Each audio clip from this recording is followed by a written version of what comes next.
ঢাকা বিশ্ববিদ্যালয় থেকে আন্দোলন কেন সবসময় ছড়িয়ে পড়ে সেটা বুঝতে হলে আগে আমাদের বুঝতে হবে ঢাকা বিশ্ববিদ্যালয়ের জন্ম কিভাবে হয়েছে। ঢাকা বিশ্ববিদ্যালয়ের জন্মই একটি আন্দোলনের বাহক। সময়টা 1905 সাল। লর্ড কার্জন বঙ্গকে ভঙ্গ করে দিল। সে সময় উড়িষ্যা এবং বিহার বাংলার অংশ থাকায় এত বড় এলাকা শাসন করতে অনেক কষ্ট হতো ব্রিটিশদের। তাই তারা যখন বঙ্গভঙ্গ করে তখন আমরা পাই পূর্ব বাংলা এবং আসামকে। মণিপুর এবং ত্রিপুরার মতো রাজ্যগুলো তখন বাংলারই অংশ ছিল। এ ঘটনাকে স্বাগত জানায় পূর্ব বাংলার জনগণরা।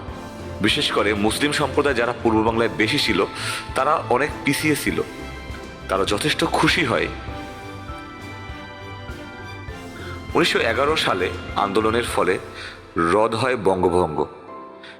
এই বঙ্গভঙ্গ রদের ফলে পূর্ব বাংলা যেন পিছিয়ে না যায় তাই তার ক্ষতিপূরণের হিসেবে পূর্ব বাংলাকে দেওয়া হয় ঢাকা বিশ্ববিদ্যালয়।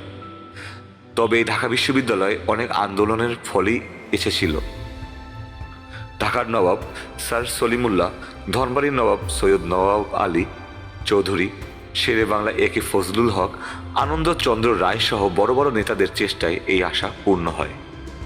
1917 সালের মার্চ মাসে সাম্রাজ্যিক বিধান পরিষদে সৈয়দ নওয়াব আলী চৌধুরী সরকারের কাছে অবিলম্বে ঢাকা বিশ্ববিদ্যালয়ে বিল পেশের আহ্বান জানান।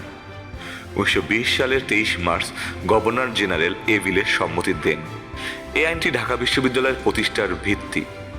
এ আইনের বাস্তবায়নের ফলাফল হিসেবে 1921 সালের 1 জুলাই 877 জন শিক্ষার্থী নিয়ে ঢাকা বিশ্ববিদ্যালয়ের যাত্রা শুরু করে। এদের মধ্যে মাত্র একজন ছিল নারী।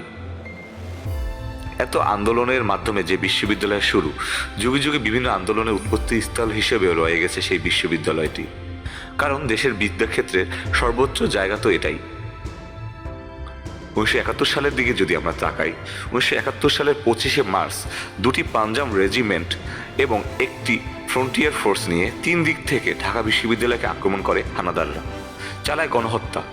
তাদের মূল লক্ষ্য ছিল ঢাকা বিশ্ববিদ্যালয়কে শান্ত করা যাবে পুরো দেশকে।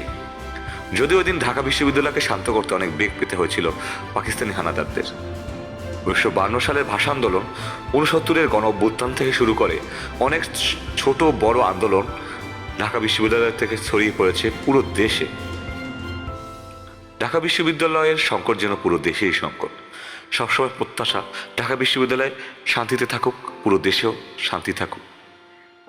আজ এ পর্যন্তই। কথা হবে অন্য কোনো বিষয় নিয়ে। ভালো থাকবেন।